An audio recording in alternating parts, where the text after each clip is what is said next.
Tepuk satu, tepuk satu, tepuk dua. Alhamdulillah luar biasa. Tapi semangat ya.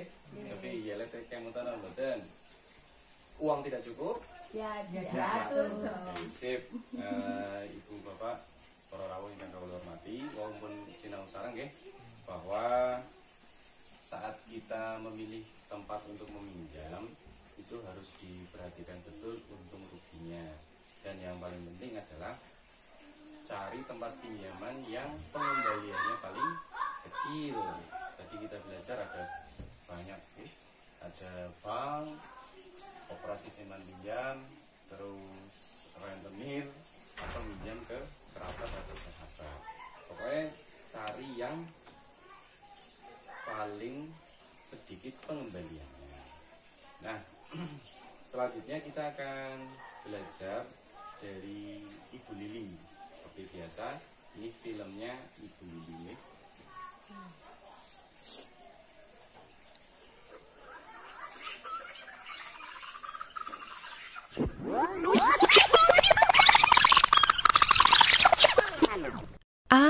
Ibu ingat, di pelatihan kami kan pernah diajari tentang cara mengelola pinjaman. Sebelum berutang, harus dipastikan dulu apakah uangnya dipakai untuk kebutuhan dan bukan keinginan. Apakah ada cara lain agar kita tidak perlu berutang? Apakah kita mampu membayarnya kembali nanti? Dan apakah cara mencicilnya sesuai dengan kondisi pendapatan kita? Kita harus membandingkan dan memilih tempat meminjam yang sesuai dengan kebutuhan dan kondisi kita. Pilihlah tempat meminjam yang menawarkan total pengembalian terkecil, dan koperasilah pilihan saya. Sayangnya, saya tidak punya simpanan di koperasi, sehingga tidak berhak meminjam di sana. Terpaksa saya ke tempat meminjam berikutnya, yaitu kelompok arisan simpan pinjam. Untung ibu-ibu mengerti kondisi darurat yang kami hadapi dan sepakat meminjamkan Rp500.000, meskipun tabungan saya masih sedikit. Pinjaman boleh dikembalikan sekaligus saat jatuh tempo 4 bulan lagi. Sistem ini pas sekali dengan kondisi pendapatan kami. 4 bulan lagi, Pak Rusli ada kerjaan borongan dan saya bisa ngeburu karena musim panen. Kejadian ini menyadarkan kami bahwa seharusnya kami berdua sudah membiasakan menabung secara rutin sejak dulu. Terbukti bahwa menabung itu sangat penting untuk berjaga-jaga. Kinten-kinten Bu, wonten sing bisa kita pelajari mboten saking video mangiki. Kepriwe carane Bu Lili mengatasi masalah keuangannya? Wonten. Napa?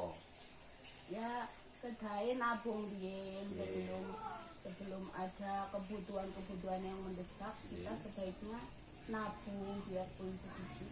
Setiap hari itu harus nabung. Lebih lagi untuk membuka usaha. Kalau nantinya pengen buka usaha, biar tidak meminjam, sebaiknya menabung dulu. Oh iya, matur nuwun Bu Fuad nggih. Nggih. Oh nggih. Baik, Ibu Bapak ingkang kula hormati, dari film tadi kita belajar bahwa yang namanya pinjaman, utang itu harus direncanakan dengan matang. Kalau itu sudah direncanakan dengan matang, akan membantu kita menyelesaikan masalah keuangan. Mangiki Bu Lili itu kan punya banyak alternatif untuk meminjam, bisa ke bank, bisa ke koperasi, bisa ke mana-mana. Akhirnya yang dipilih adalah ke kelompok arisan. Kenapa? Karena dia memberi pinjaman sesuai dengan kebutuhan Ibu Lili dan waktu pengembaliannya sesuai juga dengan kemampuan Bu Lili. Tidak dicicil setiap hari, tidak dicicil setiap minggu, tapi dikembalikan nanti pada saat wis.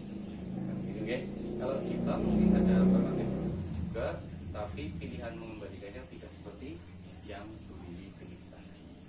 Nah, namun demikian Bu, Pak, akan lebih baik jika kita selalu memiliki tabungan. Leres dukung Atma ini.